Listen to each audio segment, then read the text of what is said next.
ГСП онлайн. Городские новости сейчас.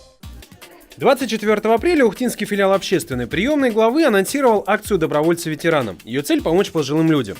26 апреля в рамках начинания состоялась прямая линия, где собрались представители волонтеров, Совета ветеранов и других профильных служб. По замыслу, на линию должны были звонить пожилые люди или их родственники и говорить, чем им нужно помочь. К сожалению, ни одного звонка не поступило. Встреча сменила вектор и превратилась в круглый стол. Обсуждали, как достучаться до ветеранов и все же оказать помощь.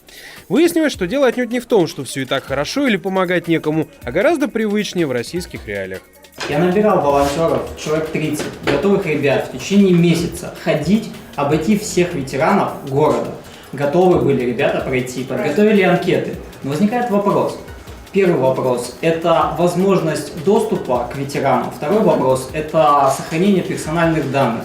Просто все уткнулось в то, что нам не дали список. Закон о защите персональных данных часто главная загвоздка, невозможно достать координаты ветеранов. Второй момент – недоверие пожилых людей, ибо мошенников много. В итоге собравшиеся договорились, что попробуют узнать нужды ветеранов во время вручения подарков к 9 мая. Приходя в гости к человеку, ему будут вручать памятку с телефоном, куда можно звонить в рамках акции «Добровольцы ветеранам». Также будут расспрашивать, может, на месте уже и станет понятно, чем помочь.